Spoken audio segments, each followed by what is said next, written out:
what is the mass of a particle that has a de Broglie wavelength of 450 nanometers, right, and a velocity of 40 meters per second?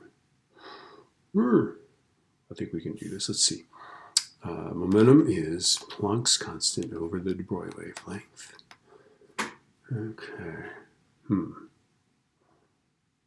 Okay, and then let's figure out the momentum first. All right, so that's going to be 6.626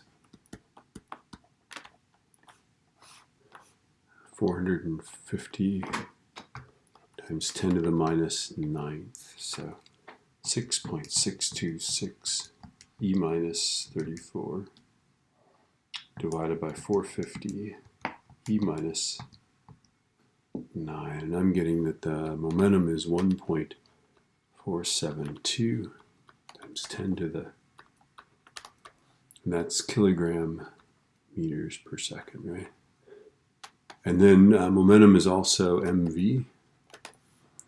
So 1.472 seventh equals m times 40. I guess I divide that by 40. So divided by 40. It's 3.68.